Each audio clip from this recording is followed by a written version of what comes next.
Mm.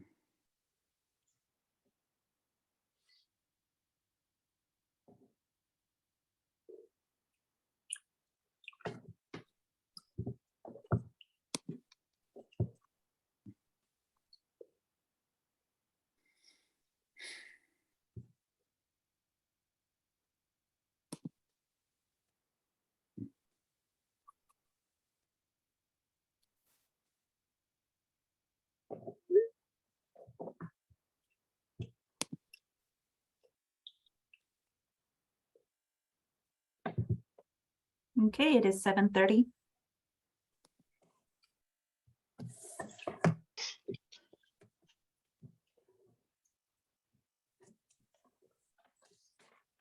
Okay, Paul, do you want to kick this off? Yeah, we ready to go, President Russell? I was waiting for you to Let's rock. take the mute off my screen. Good evening, Paul Sellier, Water Resources Director. Tonight's I think it's the fourth board working session on the strategic water supply assessment. And normally this is a project that we would take, close to a year to run through. But we're leveraging work that the district's already done, particularly in the area of supply, the 2017 report, Water Resources 2040, and a number of other individual reports that we have. And that's allowing us to greatly accelerate this particular project. And the project is really designed for us to be able to understand how our water system is going to react to certain conditions that may occur in the future, specifically certain hydrologic conditions. And while it's an easy thing to say that, it's quite another thing to put that all together on using data and really trying to follow the science, which is what we're doing in the process that we're following. And the team has developed data around demand. The team has looked in some detail at paleo records to develop an understanding of what droughts have occurred in paleo history, in our documented history. We've looked at climate models to try to understand what the future hydrology is going to look like for the system. And that demand and that hydrology, those are kind of key inputs for our model, which is sort of the third leg that we've been working on all of this time, really developing and validating that model, which is one of the sort of essential tools to be able to run, these projections and huge numbers of hydrologies and understand how the system's going to perform. So those things have led us to tonight, where we're going to be able to show you some scenarios and how the water system responds. Just remember that tonight's scenarios are really just the existing water supply system. So we're not talking about any of the potential water supply options that we've introduced back in the original public workshop, right? The desal, the recycled water, enhancing the local storage, and any number of those water supply options. Those will be coming later in June, and we'll get to see how each of those may affect the results that we're going to look at tonight.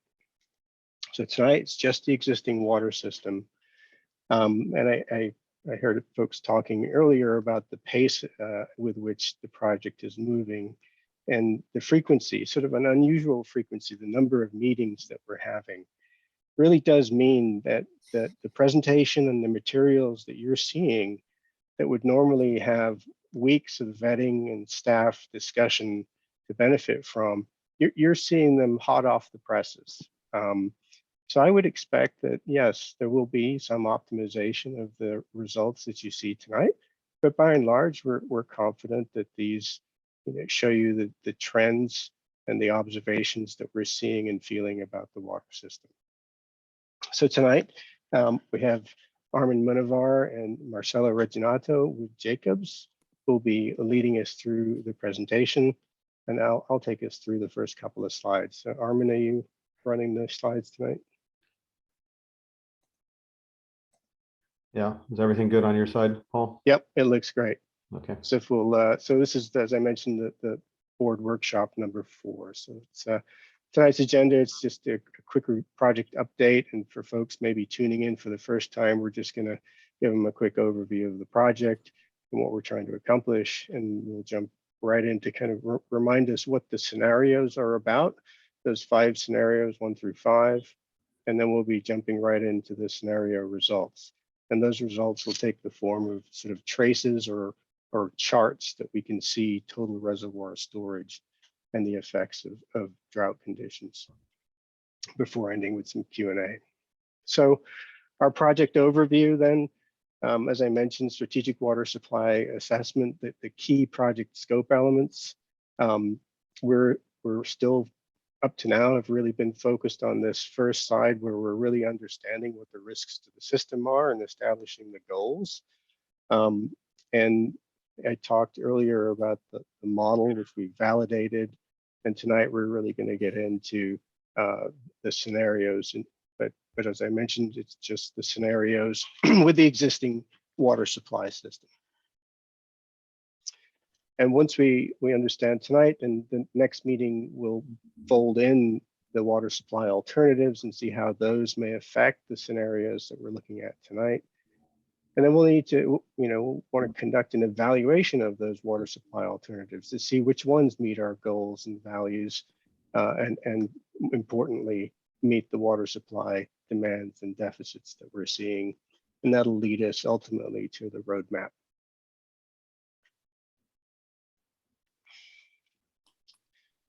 So these, as I mentioned again, the baseline scenarios, go ahead, Armin, next slide. I think this is going to be handing over to Armin, I think. Okay. Yeah, thanks, Paul. And I appreciate the introduction and the disclaimers and all that about the draft scenario. So I appreciate that. So just we've shown the slide multiple times to the board, and we'll keep showing it just to kind of reflect how we're using scenarios to envision what types of futures might occur and how might responses to water supply uncertainty be managed from the district. So we're recognizing the future is uncertain. That's why we don't have one future scenario. Often kind of traditional planning is you would do one scenario and you would put all your eggs in the basket around that one scenario. And if you were incorrect, which you are almost always incorrect when you have one scenario, then you're managing around without disclosing the uncertainty. So what we're trying to do is disclose the uncertainty through the scenario process. The scenarios are not predictions, so they're meant to be informative in how you look to plan and manage around the future. So we've been looking at historical droughts, climate projected droughts. Like Paul mentioned, we've been looking at the paleo reconstruction data, and as well as developing some stress tests, which are testing the system even beyond what we might see in those either the historical record or the future climate projections. The main elements of the scenarios, again, the scenarios were intended to capture uncertainty that's kind of not part of the management action, which Paul mentioned. We'll be talking about the water management alternatives in 2 weeks' time. So looking at kind of the existing condition and how it might respond to things like the hydroclimate variability and changes and water demand. So looking at recent trends, population growth, and different levels of water use efficiency. So we have the 5 scenarios that we've shown this before. We have one that largely represents kind of a higher demand scenario, current trends. Then we have a scenario of accelerated conservation, higher levels of water use efficiency. Then we look at an extended drought, kind of the short and severe drought. And then scenario 4 looks at these longer term droughts, which we've experienced in the past, and also they seem to be a signal of some of the future climate projections. And then finally, we have scenario 5, which is looking at abrupt disruptions, kind of a short-term short-term disruption on top of the drought, the hydroclimate conditions. So this table here provides kind of a high-level summary of the scenario assumptions, and I'll walk through it fairly slowly, make sure everyone understands what's in each of the scenarios. So as we look at the results, we have an understanding around why they're different from other ones. So scenario one, what we're calling current trends, we're using a historical observed record, so almost 120 years, 112 years of historical record. We've got demand assumptions that are largely urban water management plan demands. We've built in some of the latest growth measures, so they're not exactly the urban water management plan, they're slightly updated. And then we have a current operational preference, which is really to continue to take local supply as it's available, to purchase supplemental water from Sonoma Water on the take or pay limits, and then during dry conditions in the local watersheds to attempt to move more water or take more water from supplemental water from Sonoma Water, and also winter water to take excess flows that might be on the Russian River. Scenario two has the same hydroclimate assumptions and same operation assumptions. We've added both passive and programmatic level conservation savings. So the district has provided some estimates of future programmatic savings on top of the passive levels using programs that's similar to what are in place now, moving them into the future.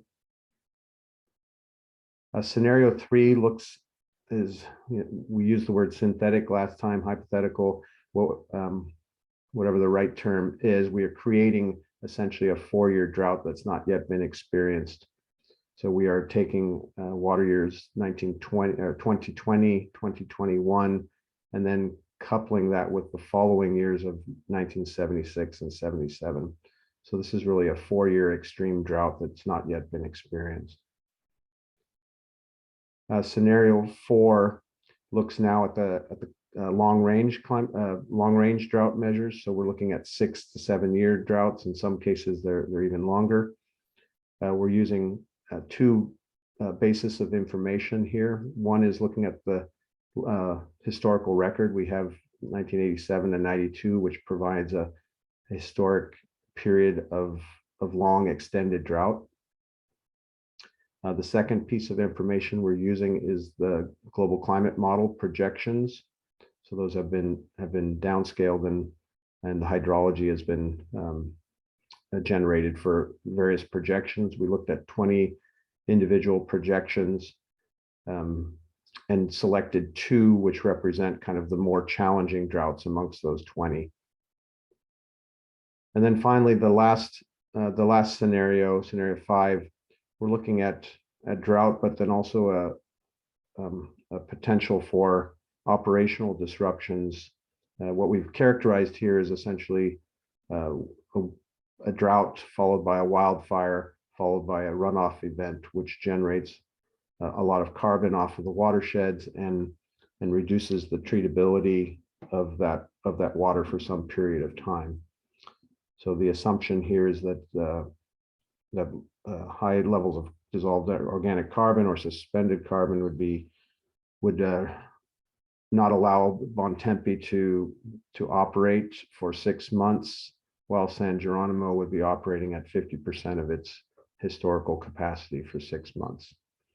And this is an area of active research, so these numbers are good estimates of the magnitude of the problem, but they're certainly not exact, and further work could refine these in the future. But they represent really kind of this coupling of drought, wildfire, followed by runoff or flooded type event. And once again, all of these are to stress the system and see how they impact the system and the level of water supply reliability. Okay, one of the key measures we talked about was what's the minimum acceptable storage levels. There's a total of 80,000 acre feet of total storage in marine reservoirs. There's a portion of that which is inaccessible, roughly 10,000 acre feet, which is largely is water that can't be extracted out of the reservoirs. We've built in an additional 15 to 20,000 acre feet of what we're calling emergency storage. This really reflects a condition in which you've never experienced the treatability of the water at that level and the ability to retain some water in storage for emergency demand that results in that buffer. So what we have is a buffer or a total minimum storage of roughly 25 to 30,000 acre feet that represents the condition at which we are identifying problems in the marine supply system and from which various deficits can be calculated and water management alternatives can be explored. So that's important just to identify that. We'll share that on some of the future graphs. Okay, so as we're gonna walk through each of the scenarios, and the plots will look similar. So I first wanted to set the stage for, this is one particular scenario. This is scenario one. As I mentioned, we look at about 112 different hydrologic sequences. And each of those sequences varies from the historical condition or could be future conditions. And so we get essentially 112 different results of storage at a certain point in time. And so from those results, we can generate some statistics around it and look at the frequency of falling below certain levels.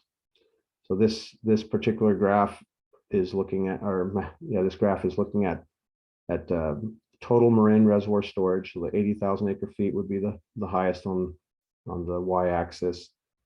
10,000 acre feet is that threshold at which kind of inaccessible water, and 25 to 30,000 acre feet is that level for which we are calling minimum acceptable storage levels. And so you can see from, and the shading here represent kind of the one, so working from the bottom, kind of 1%, 5%, then into 25% frequency levels or probability levels. So as you can see from this graph, kind of the second dark, or the shading second one from the bottom represents kind of the 5% level. And we're seeing kind of that order of magnitude of 1 to 5% of probability of falling below 30,000. And because it's complicated to look at all the statistics, we decided to present the results today in an individual scenario or an individual realization. So we can think of the one that generates the most challenging condition out of this graphic here is the one we're going to present on the subsequent slides. So for an example, this is looking at one realization, the most challenging realization for scenario one, and we're looking at total reservoir storage. The gray band represents that 25 to 30,000 acre feet of storage operational limits. And so when we fall below those operation limits is when we describe that as a storage deficit. So storage that we generally don't ever want to dip into. And if the storage falls deep enough, we actually, through the modeling, we would actually identify a shortage, basically the inability to meet demand because we couldn't move water out of a reservoir. And so we call that kind of the water supply deficit, which is that storage deficit plus any shortage that might occur. And in this particular graph, we're showing that there's a deep drought in the 2029, 2030. That point in time is not the most relevant. That could occur at, it could occur in the next 5 years. It could occur in the next 20 years. We don't have certainty in terms of the timing of that drought. So this is being shown as one particular realization, but just keep in mind that deficit could occur much further out or sooner than what's shown here.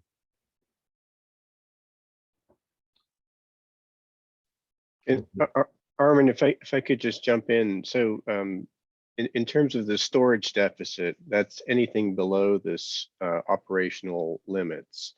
But a shortage, we would be defining as anything below that 10,000 acre foot level, that sort of inaccessible water. That would be defined as a shortage, which I will come up later, I think.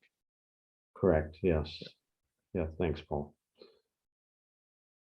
So in this particular case, what we could say, if just ballpark numbers here, we say the storage level dropped to about 10,000 acre feet in this particular realization. And if we use the upper bound of the storage limits of 30,000 acre feet, so 30,000 minus the 10,000, we would say we'd have a storage deficit of 20,000 acre feet. And that storage deficit can be made up through demand management or water supply alternatives, which we'll talk about in the next board workshop. And then if we did have a shortage where we couldn't deliver water, we add that to the storage deficit to call it the total water supply deficit. Okay, so again, this is scenario one. It's our highest demand scenario. And it's a historical hydrology and then current operational policy. We can look at scenario two. Scenario two has the same historical hydrology, but has a higher water use efficiency or a lower demand data set. And here I'm showing the drought occurring in the latter part of the simulation period. So everything we simulate is from 2022. So basically January of this year through the end of 2045. That's our period that we're simulating in our planning period. So in this case, we have a similar level of deficit, but the demands are highest in the latter part of the simulation. So we may see deficits that are slightly higher at the latter parts of droughts. So again, these are kind of looking at 2-year droughts. The scenario 3 takes a little bit of leading up to describe. So this is a 4-year drought. So now we're looking at, we essentially created 2 years of historical hydrology, 2020 and 2021. So in this particular case, the actual storage was the blue dots here. This is how you actually, how your reservoirs actually performed over that time. And then you can see in the October through December period, you had this huge recovery from the winter storms. And then the line flattens out just because we don't have data for the future. So think of the blue as your historical actual conditions. And the black line represents our model simulation, first of 2 years of historical drought. So 2020 through 2021. And then what we do, rather than simulate the recovery of the wet period that you experienced in October and December of last year, we say, what if you continued in a 1976 and 77 drought condition? So we are basically extending that drought, in that 2-year drought, into a 4-year drought. And this represents a synthetic or hypothetical but plausible future drought condition, and it's a reasonable stress test in order to look at your system. I'd say almost everything we're looking at today are, you would say, low probability events, but when we do drought planning, we're essentially looking for those low probability events. So, some will argue this is highly unlikely. Well, but droughts by definition are low probability events, so are unlikely from a probability standpoint. So the black line kind of picks up that historic, and then we simulate the 76 to 77, and then 78 hydrology produced a wet period, and you had full recovery of your system. But this is the most challenging drought that we're showing today, scenario 3. And just to put it on the same perspective as the other plots, so we're just picking up the future part of it. So, we reset the conditions here. So this is just the 2-year portion of it to look at. That really is the most challenging period. And then we have lots of wet to moderate to dry, but not excessively dry period years following that don't generate a challenge from a drought management measure. Okay, scenario 4, we've looked at 3 different types of extended drought. So again, scenario 4 was looking at 6, 7+ year droughts. So we started off by looking at 1987 to 92, which is the green line on this plot. So you can see we have extended periods of drought here of multiple years, 4 years of drought in this period, or 4 or 5 years of drought. But it really didn't cause the system to drop below those minimum thresholds. The hydrology and your system managed to recover sufficiently enough to not drop below those storage thresholds. The orange line here, which is what we're calling CCSM 4.5, is a future climate model, one of the more challenging ones. And you can see it's got an extended period of drought from what we're identifying here as almost a 6, 7 year period of drought.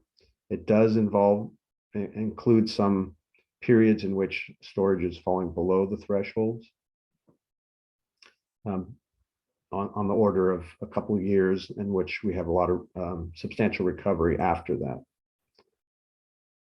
The most challenging from my perspective in terms of the persistence is this scenario, another future climate model projection. That's just the name of the model. Comes out of the UK. And it's one of the higher emission scenarios, and it produces a hydrology of persistent dryness that I think is one of the more challenging scenarios to look at.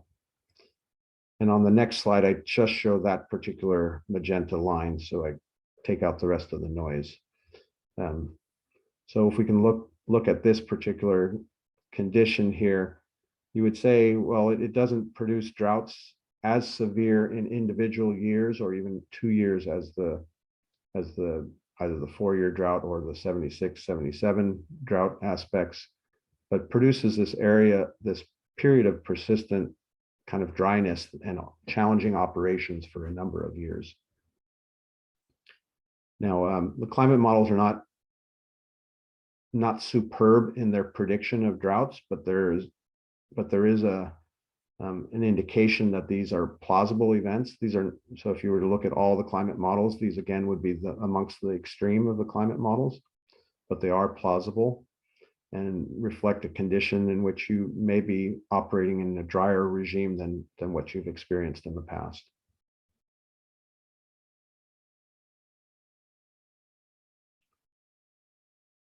Okay, the last one I'll show, which takes a little bit more explaining. So again, scenario 5 was the abrupt disruption. So we coupled it with a challenging drought hydrology, and then we took the treatment plants and reduced their capability due to high organic load. I know others have talked about seismic characterization or other operational restrictions. So while we're describing it as kind of a wildfire post or during a drought, you can think of this as other events that constrain the ability to bring water into the system from your local supplies. And one of the things you'll find with this particular scenario is, okay, yes, we do have challenging storage results, but it's not the major driver of this. What we find here is that the major driver is the inability to utilize that storage and bring it into the system. And really it becomes less of a total supply problem than a supply that's constrained for a period of time while you're trying to recover the system. So in this particular scenario, supplemental water from Sonoma Water is accessed more aggressively than in other scenarios because of the lack of access to the local supply. And we do have a challenging operation associated with this one. Okay, I'll go to just to I'm not used to Zoom. I'm moving this thing around. So just to summarize where we are with the scenarios, again, they're all drafts, so that note in the upper right is really important. These are draft results, they'll be refined. But what we've tried to summarize in this table here is looking at each of the scenarios. So each of the scenarios is a row. We looked at kind of what is the period of deficit that we're seeing out of those scenarios. So 2-year deficits for scenarios 1 and 2, 4-year deficits for scenario 3, and 6+ year deficits for scenario 4.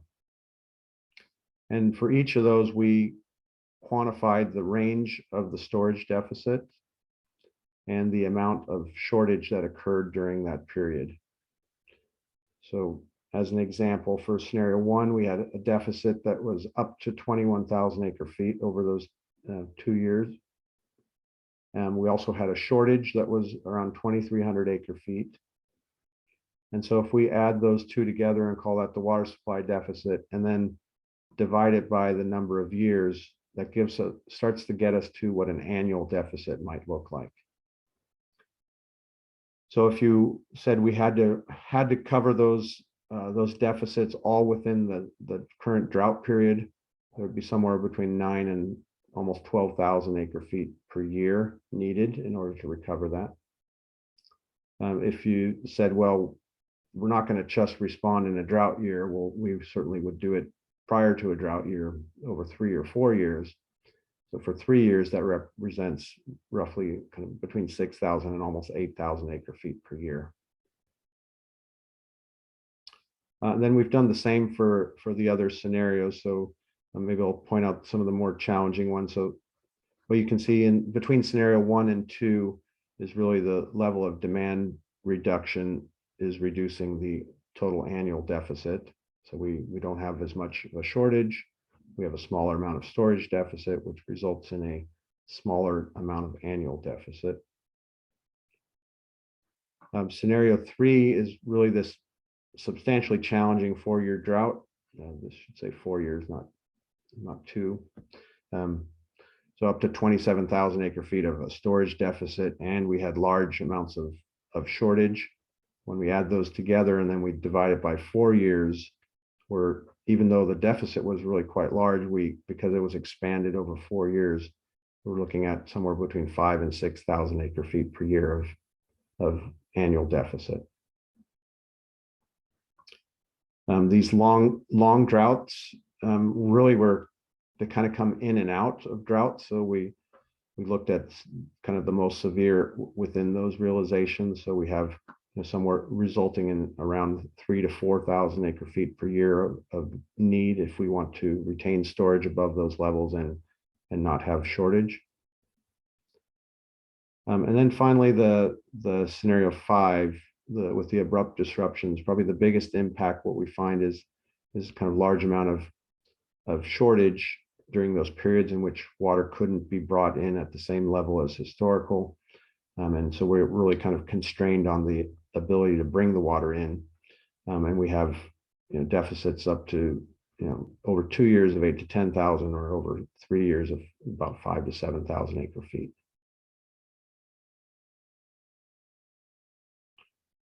And if we just take all that and put it in graphical form, this is each of the scenarios is shown as kind of 1 through 5 along the x-axis here. And then the amount of annual deficit is plotted as the bars. So if you use the lower end of our storage limit, that's the blue bar, which is around 25,000 acre feet. We say that's the minimum acceptable level. If we used 30,000 acre feet as an acceptable level, that would be the result would be the orange bars. So you can see the point of all the scenarios is really to get a range on the potential water supply deficits and to set the stage for the problem. What do we do about it? Or collectively, what does the district and the community want to do about it? So this is this is one way to look at the scenarios in which you say, well, the future is uncertain. Each of these are plausible. We probably wouldn't take the 0 case for sure, but you have longer term droughts in the 4B and 4C that require some way to resolve the deficits. We have really challenging 2-year droughts in scenarios 1 and 2, which, because they are so severe over a short time period, require a higher response. Scenario 3 actually had the most severe deficit, but because it was longer than scenarios 1 and 2, it was over 4 years, the annual requirement is a little bit less. And then finally, the scenario 5, which had both the droughts plus the abrupt disruption on the ability to move water into the system, generates annual deficits somewhere on the order of 5,000 to 7,000 acre feet per year.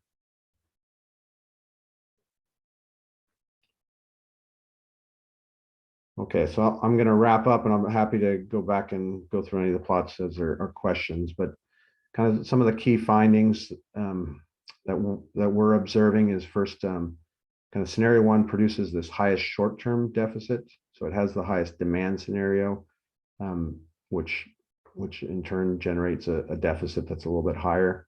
Scenario 2, because of the demand reduction, reduces the magnitude of that deficit from scenario 1 to 2. And then scenario 3 with the 4-year drought results in the highest overall deficit.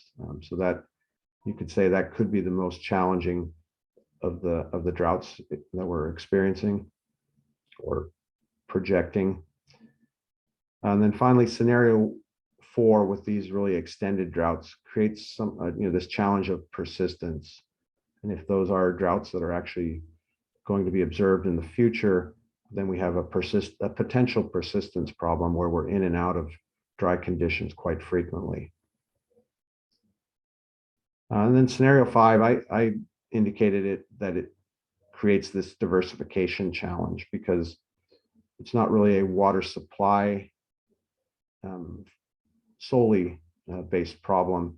For example, you may have had enough supply in the reservoirs, but the water quality and the ability to treat it is really the challenging aspect of it. So how do you diversify and look at other sources during those challenging conditions?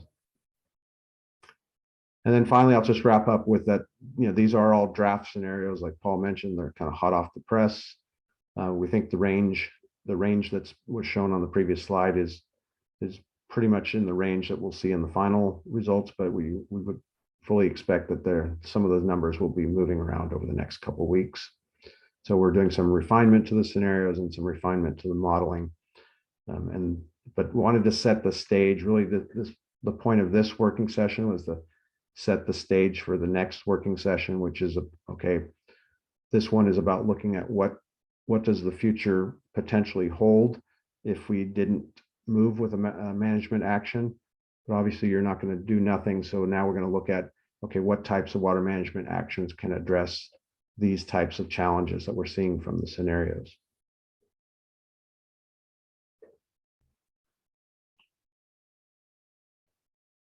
Okay, and then I'll just wrap up with, like I mentioned, we're refining the scenarios and the decision support model.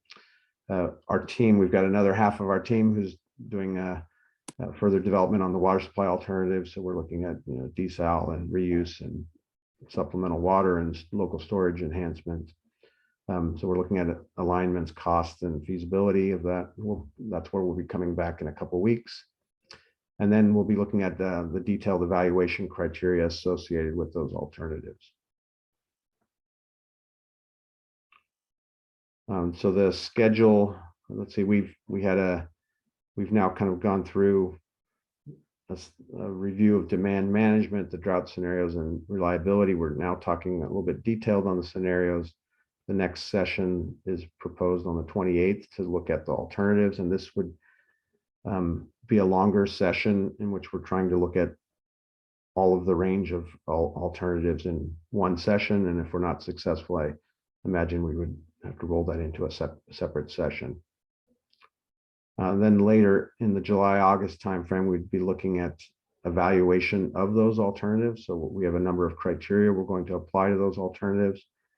And then finally, how do we take all this information, the scenarios that are producing deficits, the water management alternatives, and turn that into a roadmap that recommends a path forward for the district. We had a public meeting on June 2nd where we kind of reviewed everything that's been shared with the board in summary form over the past several sessions. And then there's a session to be determined and scheduled in August. Paul, did you want to add anything or close? No, I think we're good, Alman. If that concludes the presentation tonight, I think we'll happily take questions.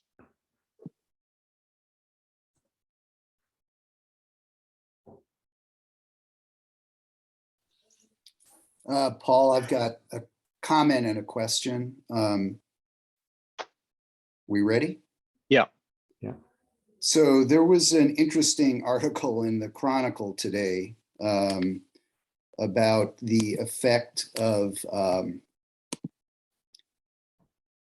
global warming and rising temperatures on algae blooms in our water supply, and how warming temperatures facilitate, greater algae growth and, degradation of the water supply, if not, really harm to the water supply. So, as these scenario, when we're considering what level of storage is, inaccessible, I think the effect of rising temperatures of not only on the amount of water, but the quality of the water and the potential degradation of the water because of those rising temperatures. And basically it leads me to think that the orange bars that Armin presented in his XY axis chart,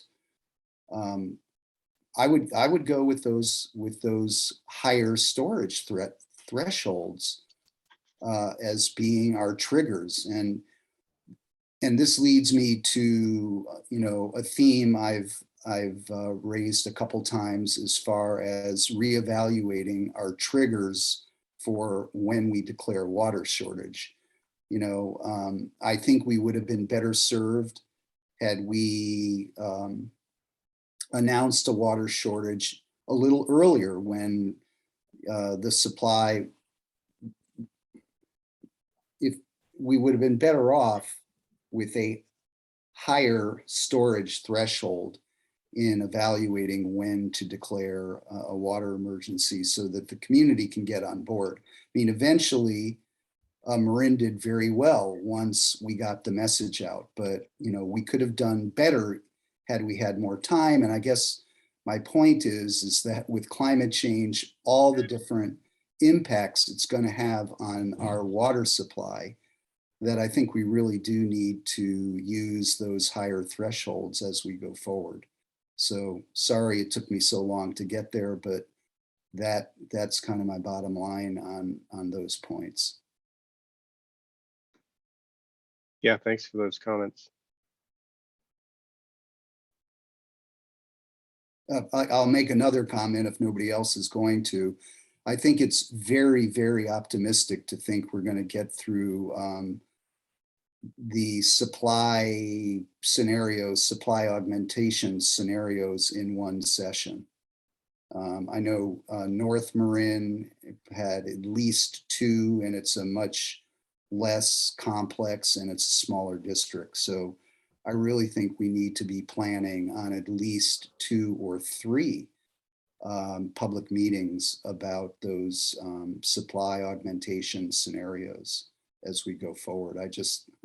There's just no way we're going to get through that and reach the public that we need to reach in one meeting. So yeah, I think that fasten your seatbelts. Yeah, I think that's an excellent point. And thinking back to the first public workshop we did, if you remember, that was a really long one, and it just included an overview of those water supply options. So I think we'll heed your advice. Yeah, and there's just different scenarios that really create a lot of conflict in our community that I think we're going to need to work through, and that takes time. So Maybe this forum isn't the right tool for doing that. Perhaps we should get a draft report out on the scenarios and then discuss that as opposed to having everything dumped on us verbally. yeah, maybe so. Yeah, I just think how the more deliberative way we can do it, our community really will be served better by, you know, having time and taking time to really to get through it. And like you said, not just having it sort of dumped in one session verbally. I just, you know, that seems to create reactive types of communication, and really what we need to be responsive, not reactive. That's the kind of comment, and to get to a consensus, we really need to make it a very thoughtful process. Right, and I agree with what I think Larry said, Larry Russell said, that we really need to be working off of a written product. If we have a session like this, that's a meeting or two or three, and then we expect to get, you know, broad public reaction, we're just not going to have enough people at those meetings. We need a product that can be disseminated with a lot of people looking at it and getting their Yeah, comments and, you know. yeah. And I Yeah, don't, go ahead. Oh, go sorry. ahead, go ahead. Well, I was gonna say, at the minimum, I think we need the slides at least a week before the meeting. If we're not gonna have a written document, then we need the slides out in the public for a week or so to digest what's being said. Yeah, and you know, I'm not as much concerned about the format of the information as I am about the time we need to take to get it out to the community, to receive public comment and response, and really work through it and try to iron out some of the issues, some of which we can respond to and eliminate. You know, others, you know, may be more substantive, and we're going to have to take a deeper dive. I mean, one of the critiques of the district now is we have too many reports, too many consultants. So, you know, you're kind of damned if you do and damned if you don't. Obviously, it's a serious challenge, and we need to, you know, take our time and be as thoughtful as possible. Speaking of which, I don't know if Armin and the team have looked at the grand jury report, which was released a few days ago.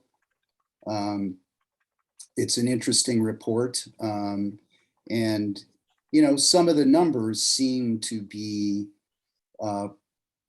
track with your scenarios, actually.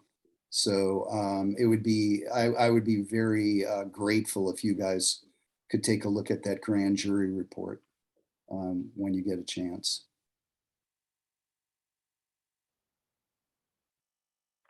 Yeah, thank you, Director Bragman. We have looked at the report and are continuing to study it as we move forward. So Thank you. Yeah, the numbers seem, you know, to track pretty closely with some of the scenarios and some of the deficits that you guys have charted. So I think that's an interesting fact or coincidence, hopefully. Mhm. This is a really very interesting analysis, and I just would agree with the other director's comments about needing to provide this information with enough content so that it could be reviewed by others and people have time to digest things, because there's just a lot to consider here. So echoing that, and how we can really, you know, get feedback from folks, and you know, not everybody can attend these meetings, and if we want, as we do, to have give people a chance to provide comments and thoughts about this analysis, I think we do need to provide something in some sort of written form so that people can submit written comments. And these slides, while really interesting, without the presentation, you couldn't make heads or tails of this enough to I think to really provide comments. So I think giving some thought to how we can share this with people who don't actually attend these meetings to get their input is worthy of consideration. One of the things, and I'll just a question, Armin, about this analysis, or whoever would be the right person to answer this. I think a lot of people would look at this slide right here and just simply say, okay, so if we develop 8,000 acre feet of additional water supply, that will get us through all these scenarios. Is that a correct interpretation? If you were to create that amount of supply and sustain it, not a one-off purchase in a particular year, but if it was an annual, so we annualized everything and said you would have to sustain it from the beginning of the dry period to the beginning of your first recovery wet period. Yeah, that is correct with that caveat. And Armin, would you add to that for scenario 5 regarding your diversification comment? Yeah, I mean, just the scenario 5, like if you had additional storage, say for example in Nicosia or Sulahuli, and you had an inability to move that water into the system, then the supply it's a bit of a stranded supply to address that type of problem.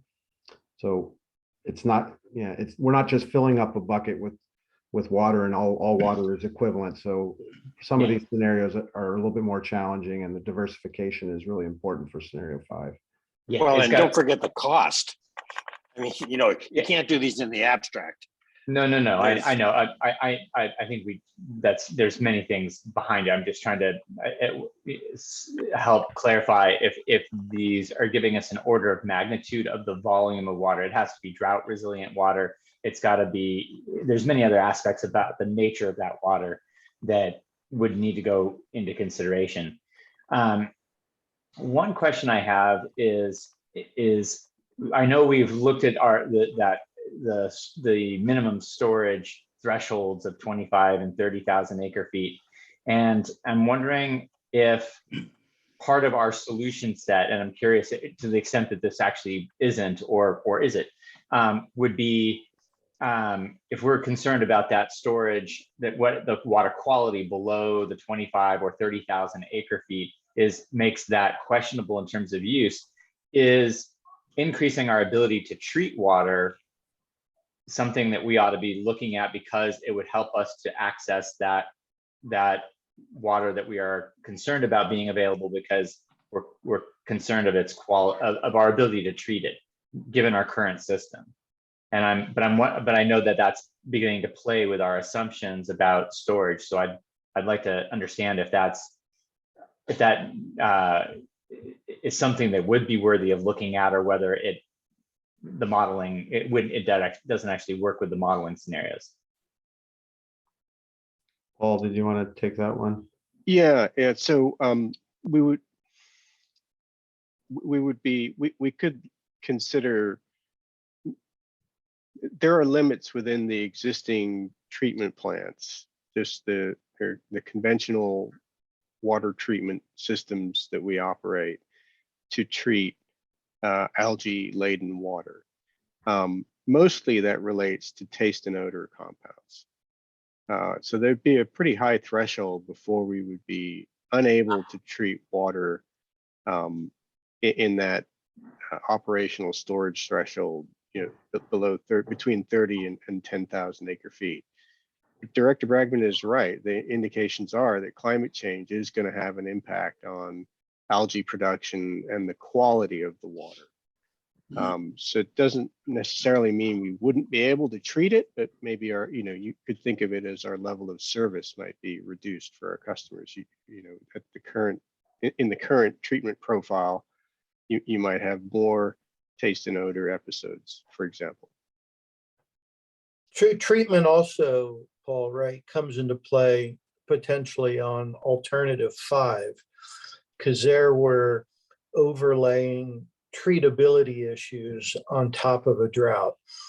So there, I do think there's probably some opportunity going forward to think about how to treat debris flow, mud flows following a fire, and Yeah, it's you know, really, at least to help in that scenario.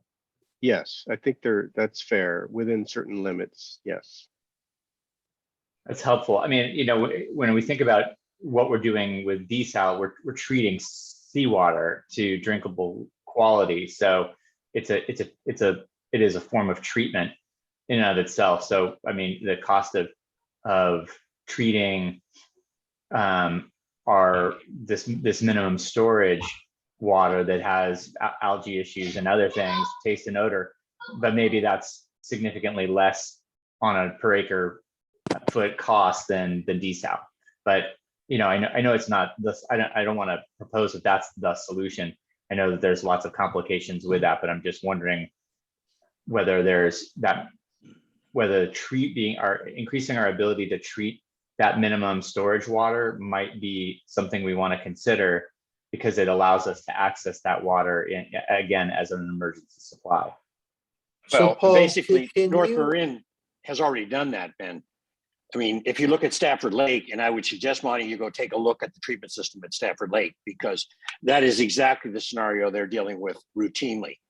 You won't be able to do this at utilization of that water without ozone. I don't believe. I don't think it's possible. And ozone is a pretty big bite, especially to have it sit there and stand by for most of the time. So, there's certain mechanical requirements that occur in order to deal with the kind of parameters we're talking about. It isn't like using more alum or things like that. Or more ferric. It's that we have to switch unit processes. I mean, this is well researched. It's not new ground. It's new ground to us, but it's not new ground to the water industry. Yeah, and also just for clarification on the 25 to 30,000 kind of storage limit we developed, my understanding, or Paul, you can weigh in, is we're talking about the treatability issue is really the below 10,000. And there, a significant piece of the water is simply not obtainable, is kind of the dead pool. And then maybe that's up to 5,000. And then 5 to 10 is the uncertainty on the treatability. From 10 to 25 or 30,000 is what we don't want to plan to exhaust our water supply in an event. So that's saying, okay, on top of the water we can't obtain / treat, we do want about 6 months of water always available. Because even in conservative modeling, okay, instead of a 4-year, it could be a 4.5-year drought, right? So not all of the 25 to 30,000 could be addressed by treatability issues. The dominant piece of that, the 15 plus to 20,000, is simply kind of a safety factor or storage buffer. Or, Yeah, it's an operating reserve, I would right. kind of Okay. call it, right? So when we come out of the 4-year drought and it doesn't rain that December, January, and February, we still have some water to be able to provide to our customers and maybe make it through to the next rainy seasons or implement the next project. I totally understand that. It's not spending down the bank account all the way to the bottom with nothing. But it does make me wonder to what extent, we want to have that safety reserve. I believe in that principle. But do we have the ability to actually access it, and hence is there some part of our drought and our water supply resiliency that we need to be considering about how do we have the right infrastructure in place to be able to access that water should we need it? Not that we should plan to use it as on a regular basis, but should we find ourselves in that spot, do we have the right infrastructure in place to be able to access it and provide it to our customers.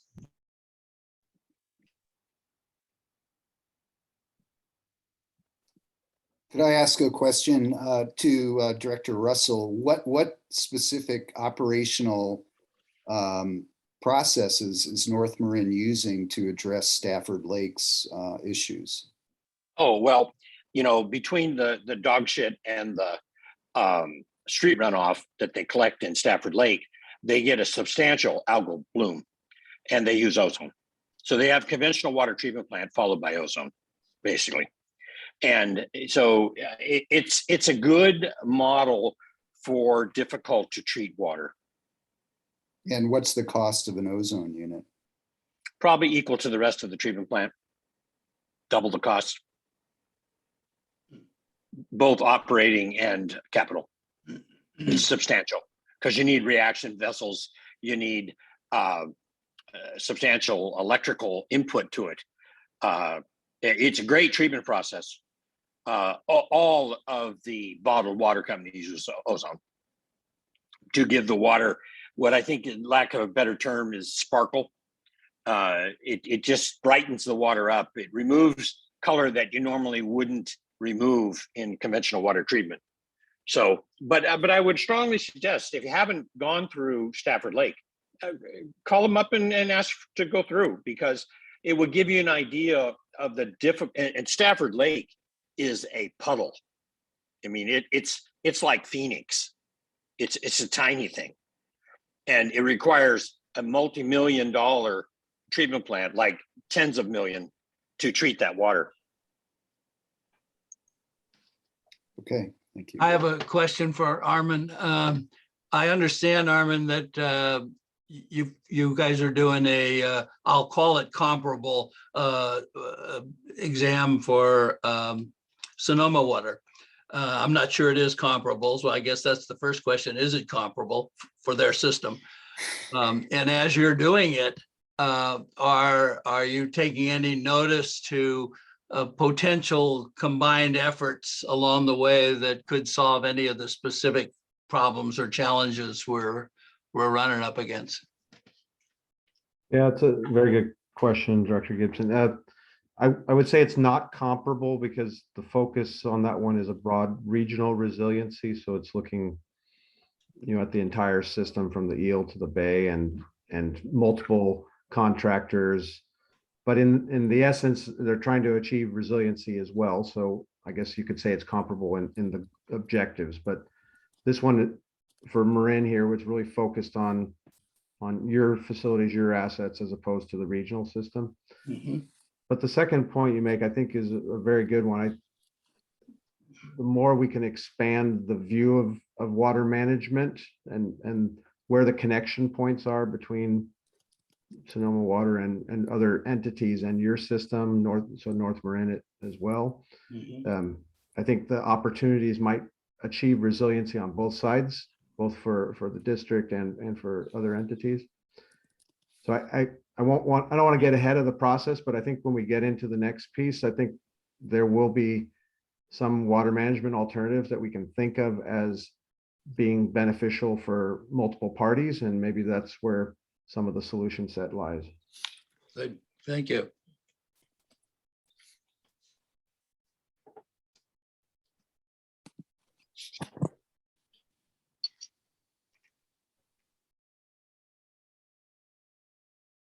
How about public comment, Terry?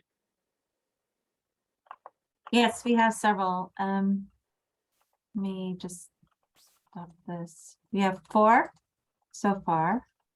The first 2, Ed Jameson, then Roger Roberts. Go ahead, Mr. Jameson. Hi, can you hear me? Yes. All right, thanks. To Paul Cellier, that was an outstandingly concise intro by you tonight. To the Jacobs folks, you generate an unprecedented sense of confidence in the robustness of the plan process presently underway. I thought Director Bragman's comments on algae effects are worth considering, and it suggests that desal is a safer supply source than reservoir enhancements.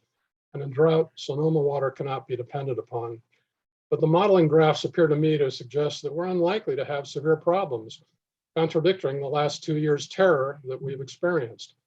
I'm concerned that similar simulations in another consultant's 2017 study assured us that could survive a 6-year drought with so-called conservation only being required in year 5.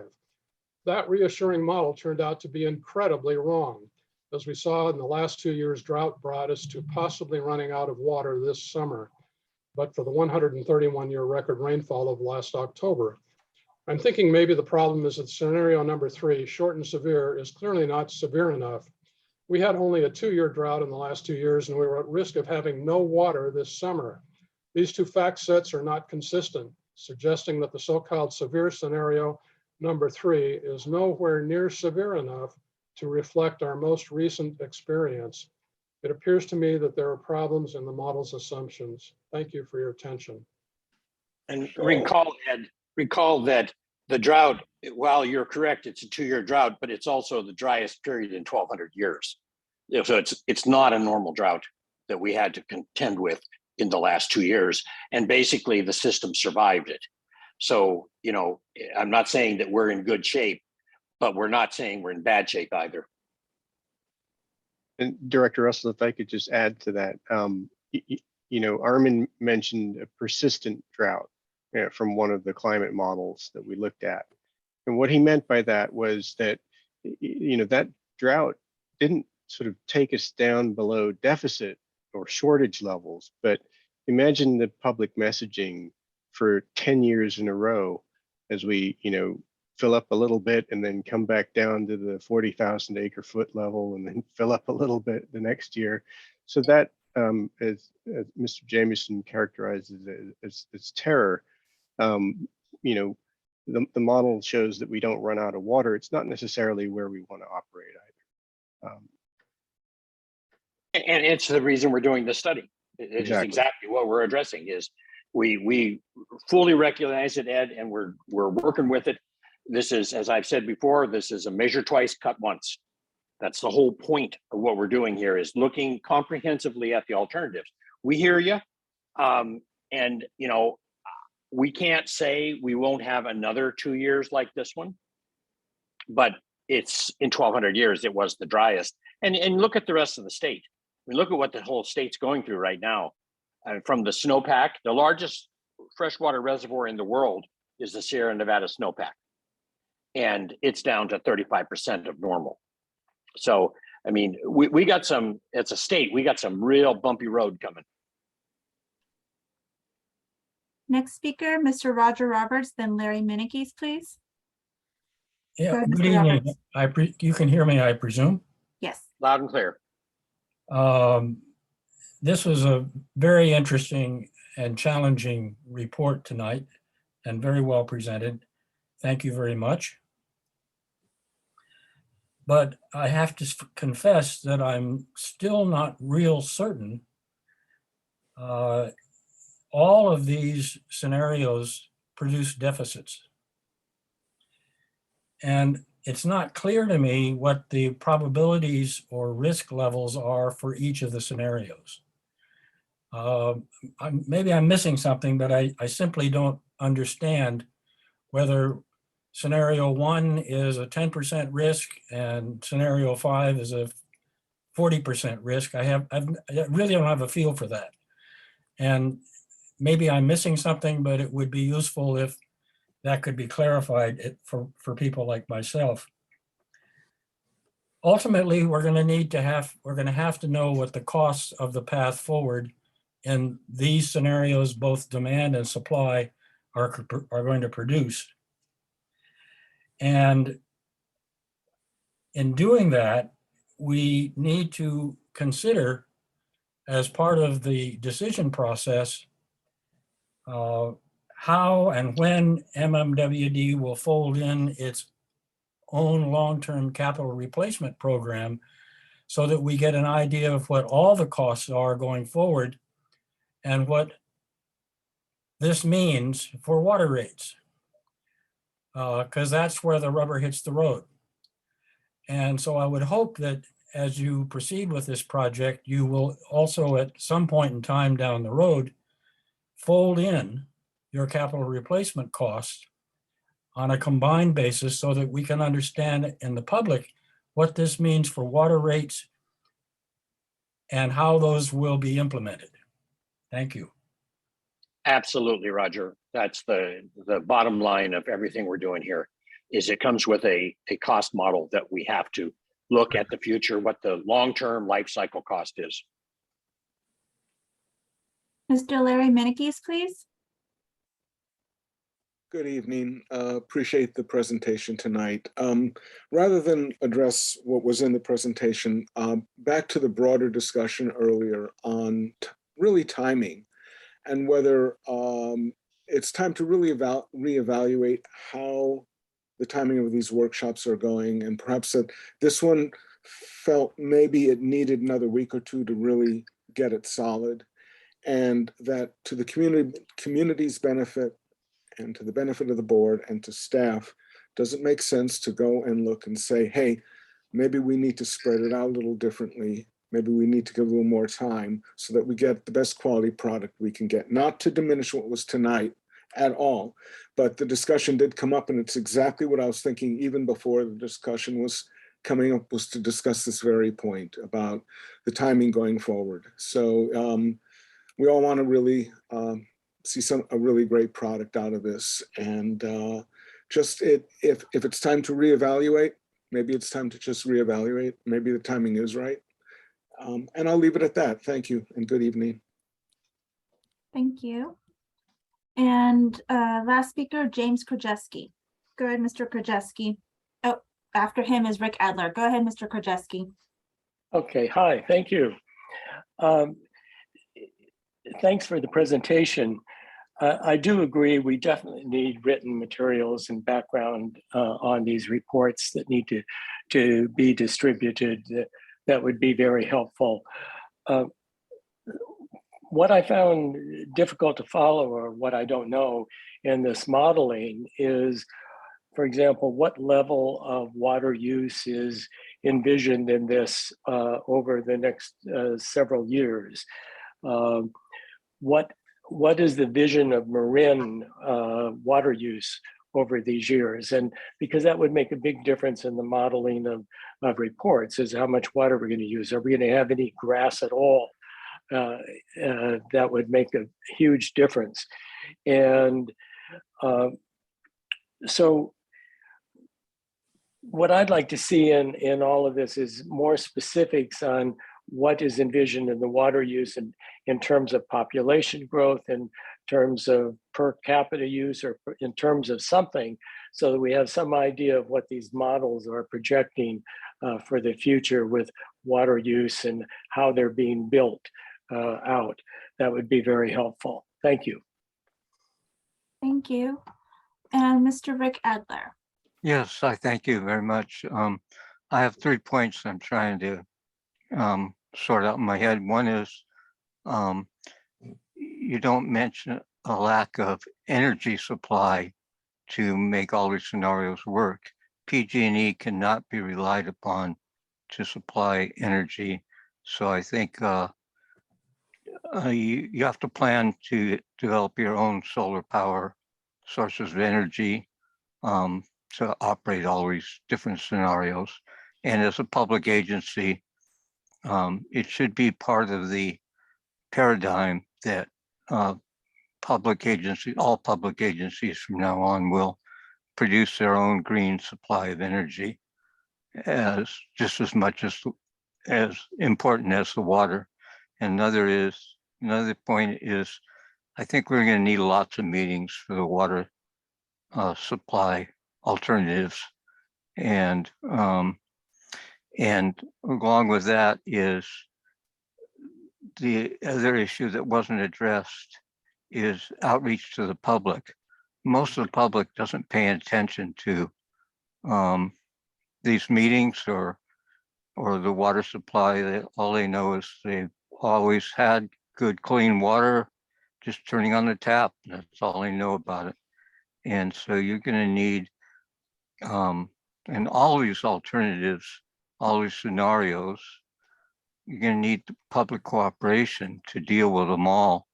And I don't have any idea how, but you're going to have massive outreach to get the attention of the public to handle any of these alternatives, because you're gonna need the cooperation.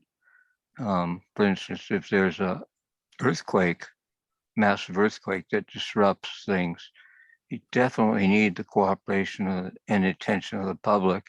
And they just are not attending these meetings, and they're not speaking up, and they're just assuming you guys can take care of it, if they even know you exist. I thank you very much. Thank you, Mr. Adler. There are no further speakers.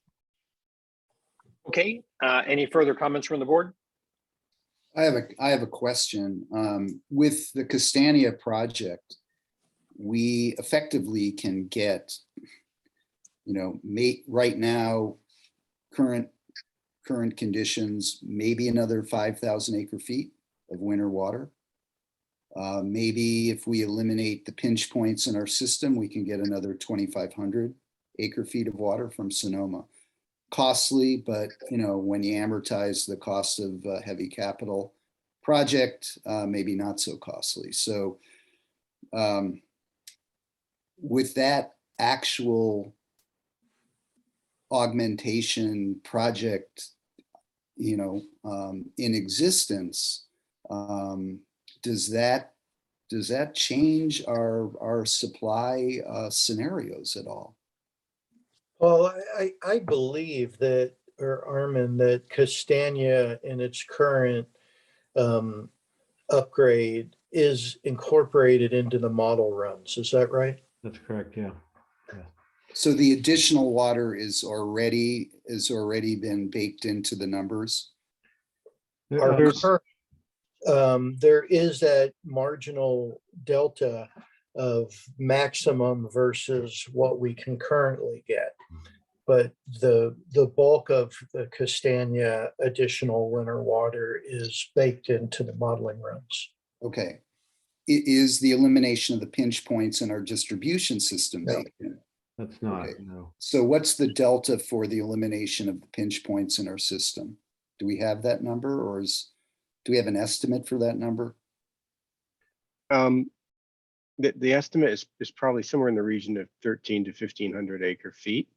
But it may be less. It really does depend on the timing of the availability of the water from Sonoma. For example, if it's available in the summertime, it's easier for us to take more of the water. We could probably get pretty close to the full 14.3 because we can, that water can get into our distribution system during periods of high demand. If we're required to take the majority of the water in the winter season when our demand is low, that's where these pinch points become important, because you've got to sort of spread that water out across the whole water system in order to be able to bring it into the system. Okay, so and I understand that. Yeah. Kind of, that'll sink in, probably take a little while. But I guess something I'm interested in is just in doing the calculations. Are we baking in 14,000 acre feet a year of water from Sonoma? What is the number that we're using? Yeah. So in what we're describing as the current trends, I think, Armin, is what we call it in scenario 1, and for all except scenario 5. We're using sort of local supplies as a preference, and bringing in just the 5,300 acre feet until such time as our local storage hits a certain level that then triggers more water to be brought in from Sonoma to the maximum extent that we can. And then if Sonoma enters drought conditions, our access to that water will be constrained, as it is this summer, for example. During those conditions, we estimate that we'll get 4,300 acre feet. So there's both an upside and a downside.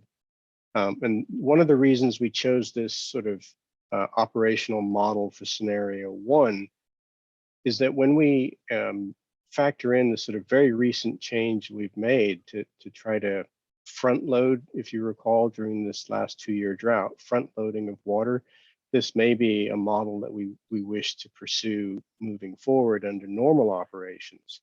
So our water supply scenarios that we bring back on the 28th or sometime maybe after the 28th, if we decide to slow the project down a little bit, will include operational changes that we can make. Maybe some operational optimizations towards Sonoma that may allow us to bring more Sonoma water in earlier, anticipating, a drought, and that will affect our total reservoir storage levels as well.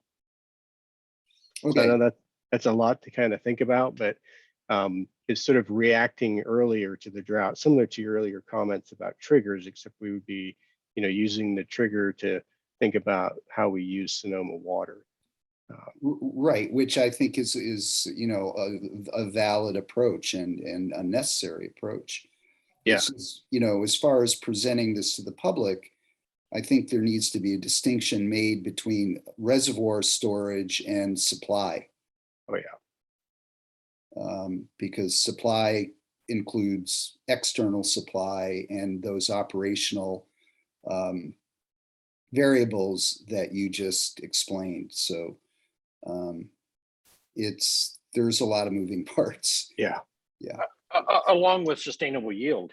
I mean, the whole issue here is, can you get it routinely? Will it be there? And those are the points that Ed Jamison's making and others, they're all valid. Before we bank on it, it better be there, huh? And Yeah. the Sonoma option comes with a cost as well, right? Because Both ways. Right. Both ways, right? Because you got the paying them $1,200, $1,500, $1,600 an acre foot, plus whatever it costs to bring it down. In addition, the physical side of it, the capital cost. Yeah. I think that sort of highlights exactly the question I was asking Armin a few minutes ago. If, for example, we had the ability to store that water, it's much more valuable to us. And there may be something within the joint systems where we could actually accomplish that. But we'd have to know more about their system to know if that's how to do that. Yeah. Director Gibson and Bragman, I didn't want to get ahead of the process here because that's exactly what we want to explore in the next step, both kind of the operational, maybe a little bit more proactive operational optimization like Paul was mentioning, as well as, are we just offsetting Marin demand with supplemental water, or are we actually storing it for access in local drought measures? So that is a major element that we will explore in the alternatives piece, together with the desal and the reuse and other demand management measures. Yeah, well, yeah, it's, I mean, I think the first thing we need to do is squeeze as much efficiency as we can out of what we have, including our system here in Marin and our partnership with North Marin and Sonoma. I mean, that is clearly, the most cost-effective and pragmatic approach. But of course, quickest. And of course, all the others that are out there that folks are talking about are, they're also possible. And then we get into the triggers as to when they're necessary. So it's, it's a three-dimensional problem. And it's not that linear, it doesn't seem to me. Welcome to the world of the Department of Water Resources in the state of California. Yeah. They're facing exactly the same issues we're talking about. How much rain is going to occur, how full Shasta going to be, what's the demand going to be, what are they going to do about it? This is, I thought the IJ's opinion today was right on, spot on, the one about reevaluating the things like almond growing. Every almond requires 1 gallon of water. It's hard to imagine. And the almonds have increased something like 40% in the last 10 years, the acreage of almonds. So, those are things we really need to address. One of the things I'm working on with my clients in the Central Valley is trying to get them to accept reclaimed water, to get really into reclaimed water, take the lead, say, please send it to us and pay the cost. If it's $1 billion, pay the cost. but then you have a guaranteed source of water, and they no longer have to overdraft. They no longer have to be dependent on the California Water Project. And you let that deal with the population, and then you use the population to provide the water for the food. You know, so it all goes together, but it takes some real substantial standing up to the business. There's a lot of pressure to fight things like that, more emotional than reality. I do a lot of work in the recycled water business, and the question I ask routinely is, what's the minimum water quality you can use for what you're currently doing? The answer is always the same. What we currently have is the minimum water quality, which is almost never true. But that's the emotional reaction. We can't go any lower quality than we currently have. And for agriculture, irrigation is a perfect example. You know, it's the water that's necessary. You know, salt's important. If you start building up the salt, it gets to be an issue. But the first one is getting the wet part. And once you got the wet part, then you can deal with the salt and what to do with the salt. But, you know, it's going to take some real action. And like I said, we're going through basically what the Department of Water Resources goes through in their planning efforts. It's, you know, we're on a micro scale, but it's the same kind of issues and the same kind of risk and unknowns. Yeah, well, Armin, as we go forward, again, I just want to tout that North Marin study on spillway gates to see if we could get some flexible storage increase at our reservoirs here in Marin. It just seems to me that that gives us operational flexibility, cost advantages. Got to find out whether it's structurally possible to do with our existing infrastructure. Well, and keep in mind too, Larry, that, you know, water finds its own elevation. So because of the shape of Stafford Lake, there's potential there, but raising the spillway height doesn't necessarily help you very much because it's going to overflow someplace else. Huh? That's the problem. It's the shape of Stafford that allows that alternative to be implemented. At least what I looked at, Right. The stuff you sent. And we need to evaluate whether it's possible here, whether we can augment. Absolutely. Yeah. Absolutely. Yeah. And No, it's good thinking, and please keep it up. That's the kind of thinking we need. You know, is everything is fair game here. Thanks. Okay, I just wanted to note that there were a number of comments earlier in the meeting that we heard the comments essentially, you know, don't let an artificial deadline drive the quality of the presentation to the public and the board of the upcoming key information. So anyway, we'll go back in between board working sessions, public workshops, and maybe some other stuff. Come back with a schedule next time and lay it out for the board to look at. Yeah. I just think That's all cool. Just remember that there's also a real calendar moving here. Right. The water year, you know, there's physical things happening that every day that goes by is a day that's gone by. Well, And, you President Russell, you didn't hear me say slow down. no, you're correct. Right. I did not. Okay. I just want to make sure everybody understands that, yes, we want to take our time and do it right. However, there is also a bigger calendar running in the background that we got to deal with too, which is it going to rain in the fall or not? I don't know. You know, and maybe. I also wanted to know, I think Director Bragman brought this up and it's been brought up previously.